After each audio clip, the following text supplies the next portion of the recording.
Welcome to e-Padasala PG program for computer science students. In this module, we will be looking at the embedded system design case study part 2. So, today we will be covering about simple digital camera.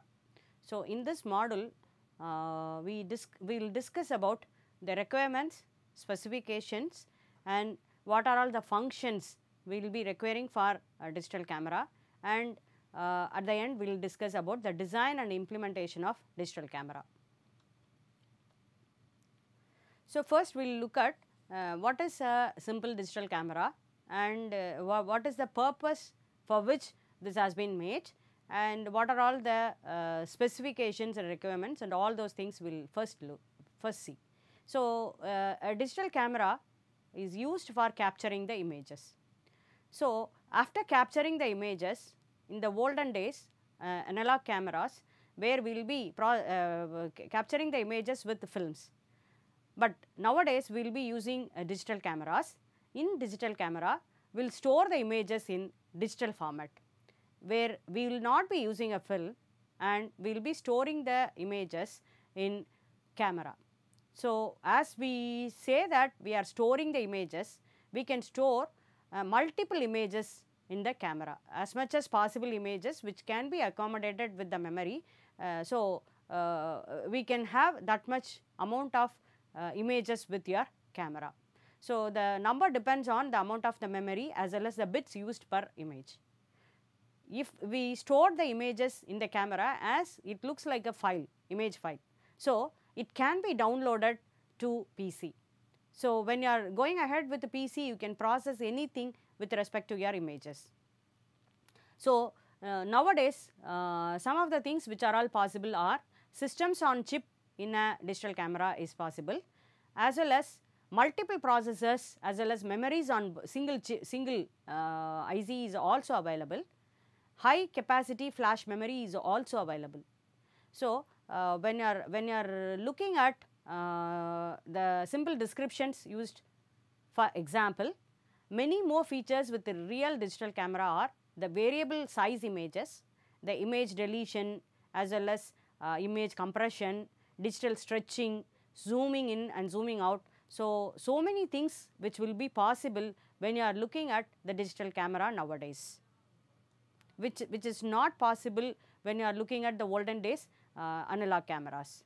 So, when you are looking at the digital camera in the perspective of an embedded system design, which will have a general purpose, either a general purpose processor or it will have a single purpose processor. So, it may be of a custom type processor or it may be of a standard type processor. We will have memory also, and because we wanted to download the images to PCs, so we will have a interfacing is also provided with your camera, and through which that interfaces you can download all the things which is stored in your memory of your digital camera.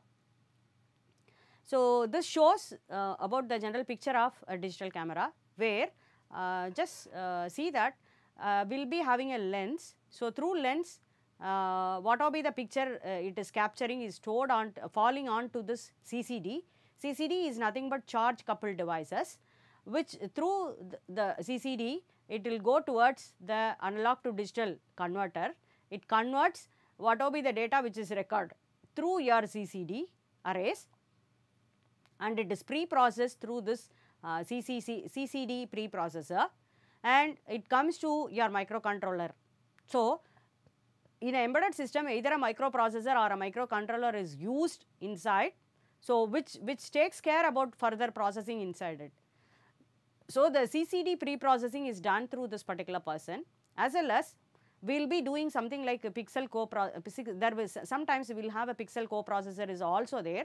So, along with these persons, he will do all kind of processing inside it. That means it converts the digital informations. It has been compressed using a JPEG codec, and in a memory through DMA it can be a DMA as well as a memory controller is also there. With the help of these persons, the compressed images can be stored inside the memory of this particular digital camera.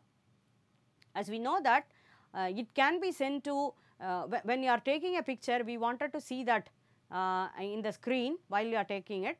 So, that also can be possible while it comes through this particular channel, and digital to analog it is again converted and it will be shown in the display screen, that means LCD panel.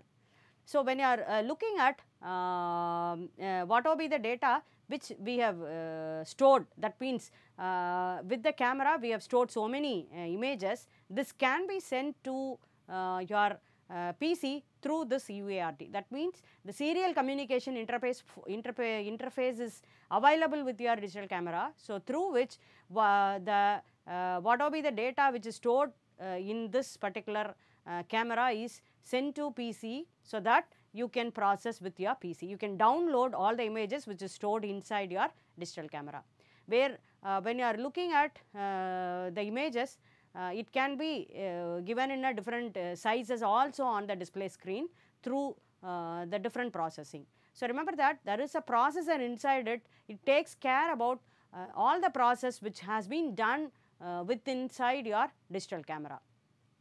So, usually the camera is for taking photo. So, it is a single function and it is tightly constrained. So, what are all the constraints we will say is with the digital camera, it is of low cost, low power, and it should be a very compact size, and it should be very fast. So, these are the constraints always people will look at, and it is only to a smaller extent it is very reactive and to the real time. So, when you are looking at the digital camera in a designer's perspective, I will say that there are two things. One is processing the images and storing in memory. Another one is uploading the images to PC. So, when you are looking at processing the images and storing in memory is when the shutter is pressed, that means while you are clicking to take a photograph, so that the shutter is pressed. So, by the time the image is captured. So, the captured image is converted into digital form by the charge coupled devices. So, this converted digital form is compressed and archived in internal memory. When you wanted to upload these images to PC, then the digital camera is attached to PC. The special software commands of the camera to transmit the archived images serially to PC. So, when you are, as I told you, with your digital camera, what will be the scene which is exposed to it, that means if I am looking at the physical, the scene or a picture, some object you wanted to capture it, which will be placed over here. So, in front of the CCD, that means through the electromechanical shutter, the electronic circuitry which captures the images and which will be placed onto this particular CCD array. So, here we will say that the electromechanical shutter is activated to expose the cells to the light for a brief moment. So, now the electronic circuitry which is commanded and discharges the cells activates the electromechanical shutter and then reads the 8-bit charge value of each cell. Then these values are clocked out of the CCD by external logic through a standard parallel bus interface. So, now all these things are given to your charge coupled devices, so that you just see that the special sensor, what way the image is captured, that is very, very important, where we will be looking at your charge coupled device. So, the special sensor which captures the image. So, the CCD is, we will be having something like this particular part is nothing but a light sensitive silicon solid state device composed of many cells. As you see that the whole thing is having a different cells, each cell I can refer it to a particular pixel. So, each is exposed to the image. So, now when it is exposed to light, each cell becomes electrically charged. So, now these charge can then be converted into 8-bit value, where the 0 represents to no exposure, while 255 represents a very high white color that means very high exposure towards the light. So, here these things are when the image is placed and the image is captured, then this image is converted into electrical signals through which this goes through the electric circuitry, it goes outside. So, some of the columns here which is covered with a black strip of paint, which is for correction. otherwise I will call it a zero bias adjustment for the cells. So, now we will see that the charge coupled device is the interface between the outside world and to the inside, so that the image is captured, captured image is converted into electrical signals which is sent inside. Now, the data which is maybe, for example, I will say that this is the data which is available in your charge coupled device. Now, when you are covering the data, these are the places where we made some black strip is placed over there. Just look at over here, this black strip is placed over here for zero correction, zero bias correction. So, when you are capturing the image, I will get this kind of data. So, these are the places where I will say that the object is exposed, so I will get a value. But remember, the black color strip is placed where it has to show only 0, but it is giving you a value of this particular one. So, it shows that each and every row is having one data which says that this much amount it is giving you the excess value. So, instead of giving a 0, it gives you 12 and 14. That means, we need to say that 30 on an average 13 is increased in this this particular row. Because of that, I will find out what is the average. So, 13 is there. I will, for zero bias adjustment, I will subtract 13 from the whole row, so that it has been zero bias is done, so that it is corrected to this particular one. So, now you just see that if I am getting a 0 0, then 0 is subtracted. If I am getting 5 5, I have subtracted minus 5 with the whole row. If I am having 7 and 7, minus 7. If it is 2 0, minus 1 is subtracted from this particular whole row. So, that way, so the captured image is corrected, so that we will be getting the getting a result which does the zero bias adjustment.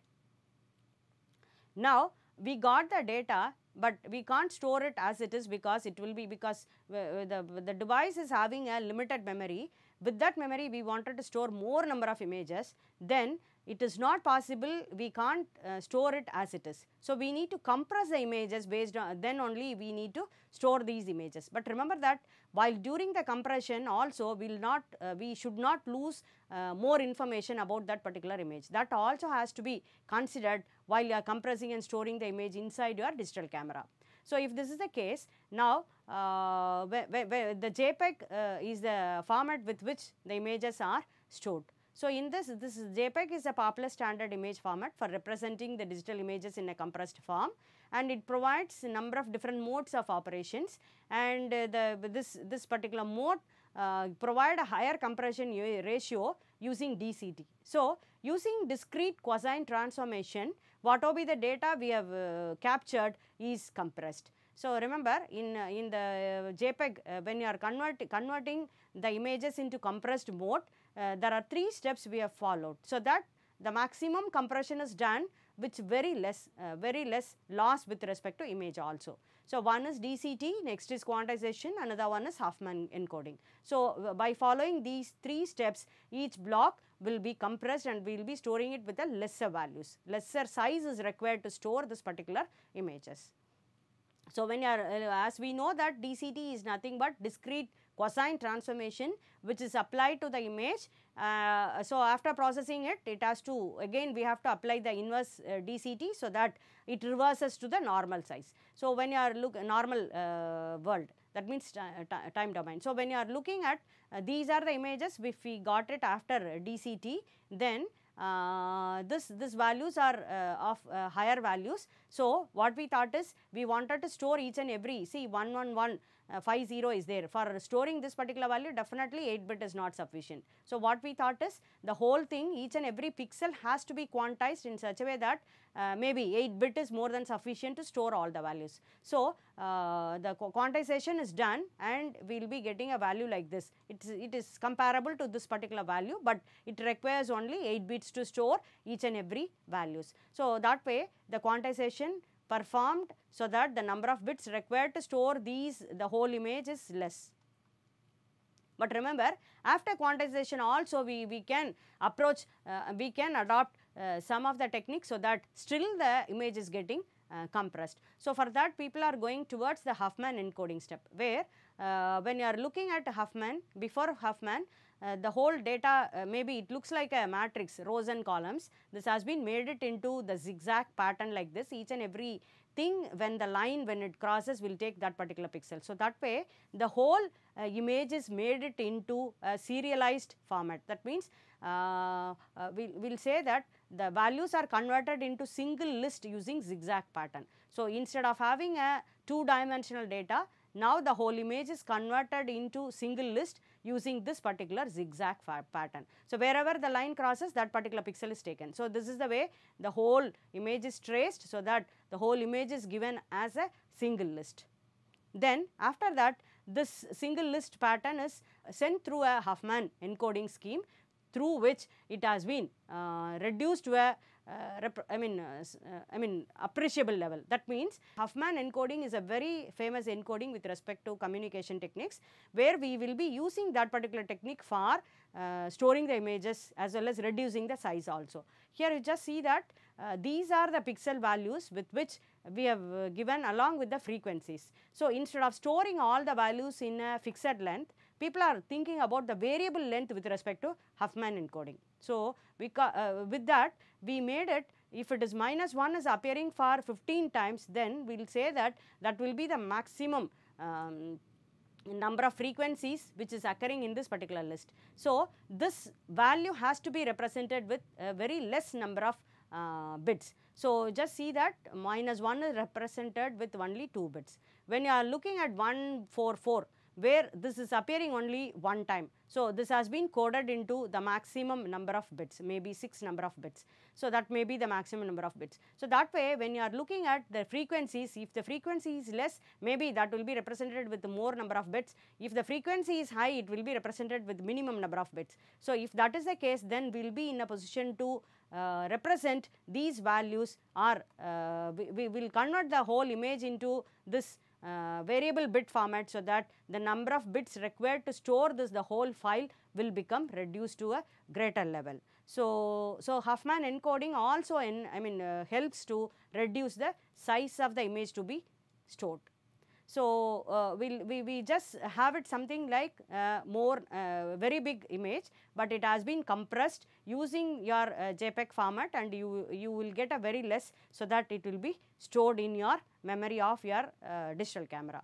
So, when we store the images to your memory, then this has to be connected to, when you wanted that has to be transferred to your PC, then there should be an interface between the PC and your camera. So, there we will be having a serial port using supported with UART is available with your embedded systems. So, we have used that particular port through which your system serial port is TCP, your RS-232 port is connected along with your line driver, so that this will be transmitting the data towards your PC and you can store it. So, while transmitting, we have to reset the pointers, the image size variables, as well as the global memory pointer accordingly. So, when you are, so we have discussed about the whole process concepts with which how your digital camera works. All those things we have discussed in the previous slides. Now, we will see that what are all the requirements, and based on that how we made the specification for the digital camera. So, when you are looking at the system requirements, we will have two kinds. One is non-functional requirement, another one is functional requirement. When you are looking at non-functional requirement, which basically tells you about the design metrics. When you are looking at the functional requirements, which tells you about the system behavior. So, we will say that if I am looking at the system behavior, we will say that how much resolution it can capture, as well as how much precision it can give you the details. So, all these, the system behavior has been defined with the functional. The non-functional tells you about the design metrics such as your power, dissipation, and all those things. So, when you are, usually when you are looking at the specifications provided by the marketing department, they will say that what will be the cost, what will be the battery life is required, as well as how many resolutions can be captured and how much you can load it to your PC. So, all those things they will give it as the specifications to the people who will manufacture the digital cameras. So, non-functional requirements where we will say that, as I told you, the performance, size, power and energy. So, these are the things we will be concentrating on your non-functional requirements. So, when you are looking at constrained metrics, values must be below certain threshold, as well as the optimization metrics are improved as much as possible to improve the product. So, you can have metric both constrained as well as optimization. So, when you are looking at the performance, it should process the image as fast as possible to be useful, as 1 second is reasonable constraint.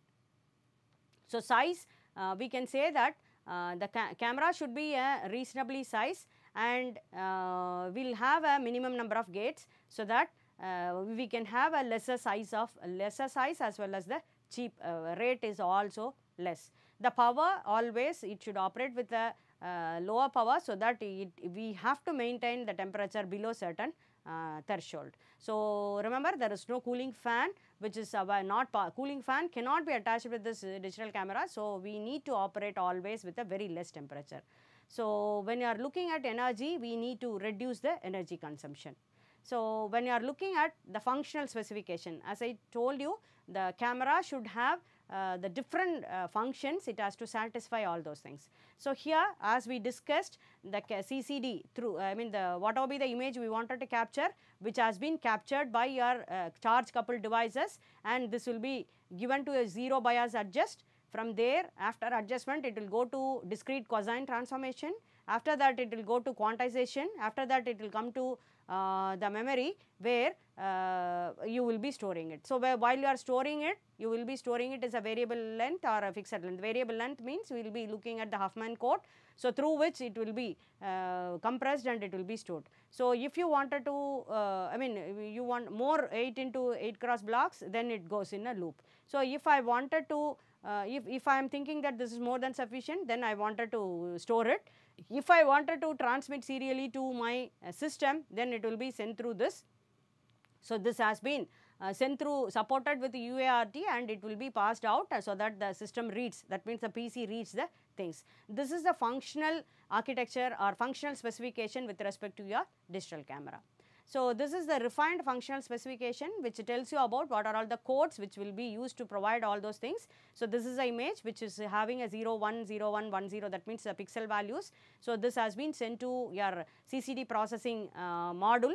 Then from there, pre-processing CCD pre-processing module it will go. Then it will go to control, where it does all your compression. So, all your compression is done with your codec and all those things. So, you just see that these will provide you the digital images which has been sent to through your UART, it has been sent to your output file to your PC. So, this is actually tells you about the functional specification with respect to your system. So, any programs for your digital camera can be written either with embedded C or C code, whichever has to be supported by the controller which is available with your microcontroller or your microprocessor placed inside your digital camera. So, when you are looking at this code, so you just see that we will be right. This is a sample code. When you are looking at the real, CCD, which simulates, this is for simulation of the CCD. So, it tells you that rows and columns, if it is 6 rows and 6 columns, then each and every pixel will be simulated, so that it gives you just like it simulates just like a real CCD. So, when you are looking at CCD preprocessing, which is nothing but your zero adjust, so that has been done finding out the column as well as number of columns and rows where you will be having a zero bias is found, then that will be subtracted, and the 2 pixels with zero values, it is added whatever be the values which we will be getting it, which is divided by 2 averaged, and that will be subtracted from, that will be the bias which is subtracted with your real value. That is nothing but your CCD pre-processing, which is zero adjustment. So, that is the way you will be writing all your code either with C or C++ or embedded C, which will be supported by your processor placed inside your camera. So, now when you are looking at the design, we will be looking at either we will have a single processor or we will be having a general purpose processor, or we will have a multi-processor also inside it. So, but along with the processor we will have a memory, buses and many controllers. So, when you are looking at the functionality to the architecture, multiple functions can be done with one processor, or one function on one or more processors, or the low end general purpose processor which is connected to the flash memory. So, all functionalities are mapped to the software running on the processor, and it satisfies the power, size, time to market and constraints. So, if the timing constraint is not satisfied, then the limitations could be of single purpose processor for time critical functions. So, if you need to improve the time, then we need to concentrate on a good processor or multiple processors to do different works. So, that is the way people have enhanced the problems, rectified the problems or enhanced the system performance, and maybe we can rewrite the functional specification so that we can compensate these problems. So, when you are implementing it, I will say that the architecture, a particular architecture and mapping can be used. The solution space is set for all implementations. So, when you are looking at implementation, people did with only the microcontroller, only a single microcontroller, or they have done it with this microcontroller and charge coupled array preprocessor, the microcontroller, charge coupled array processor, fixed endpoint DCT together, or the microcontroller and the CCDPP and DCT. So, the different combinations they have tried, they have implemented, and they found that they have compared the process or the performance of these systems. Based on that, they have decided what can be chosen for which kind of applications, what can be chosen for which kind of applications. So, now when you are looking at 8051 microcontroller, people will say that it is cost is very less, but it is 12 megahertz, 12 cycles is taken, and the CCD arrays has been taken. So, the budget is very less, but it has a over budget for adding compute intensive DCT and Huffman coding will be over budget. These will not have a high budget, but this will cover a over budget, but the time taken to do it with only microcontroller will make it the work will be done with slightly slow. So, when your second implementation, when you are looking at your CCDPP, DPP, there microcontroller along with CCDPP. So, when you are looking at it, it improves the performance, cost is slightly high and easy to implement, it is simpler data path and few states in the controller. So, when you are looking at the third implementation where the microcontroller CCDPP as well as the fixed point DCT is also along with that we have done it, because we make a fixed point processor for doing this DCT. It can be done very fast. It is a floating point operations per pixel transformations. So, the DCT requires 260 floating point operations per pixel transformations. So, remember that per pixel it requires this much operation. So, that way when you are looking at 64 cross 64 pixels, then 4096 operations per image DCT uses. So, if that is the case, if I am looking at separate DCT board, then this can be handled very easily and the time taken is very less. So, when you are looking at the microcontroller CCDPP and fixed point DCT, when you are looking at the time taken is very less, but the power consumption is also less, but the total chip area is 90,000 gates, and battery life is also very, battery life is 6 times longer, and only thing is it is more, because we have adopted many things, it is expensive. So, and the time size also will be slightly higher side. So, when you are comparing these kind of things, either we will have microcontroller alone or will have a different processors for each process, and it is combined together to improve the time. So, that way if I am looking at which improves the battery life as well as time taken is very less, but the power is, I mean, the significant increase over previous implementation has been achieved. Performance is very good and the energy consumption is also reduced. So, when you are, but the major drawback is more expensive and it may miss time to market window also. So, when we made it, all these things combined together, they have done all the implementations and they have compared it. You just look at over there, it gives you a good results where with only microcontroller kind of system which takes more time, when you are looking at the different processes as well as the each and every process is done with one process and everything is attached together, so that it takes only 0.099 as the time seconds. So, I will say that microcontroller, only microcontroller, if I am using it, it is too slow. But when you are looking at the co-processors, these things has been implemented with so many co-processors, which gives you a better, but still too slow. I mean, when you are looking at it is better, but I mean, when you are looking at the last one is nothing but additional coprocessor for compression, which makes fast enough but expensive and hard to design. So, the implementation 4 is along with this I mean this kind of information. It is very fast but expensive, but when you are looking at it is too slow, but it is not complicated also. If you are looking at only a very low end applications, then you can go ahead with only microcontroller. If you wanted to have a real time application where you are targeting only the time is very you can't spend time for that, then you go ahead with microcontroller along with so many coprocessor, so that it is very fast and you will receive whatever be the response you expect from this particular digital cameras. So, in this lecture we discussed the one case study, that is digital camera, and we have discussed about in detail what is the requirements as well as specifications for digital camera, and we discussed the functions of each and every part inside your digital camera and how it has been designed, and we have how it can be implemented. That has been discussed, and with respect to time, which kind of model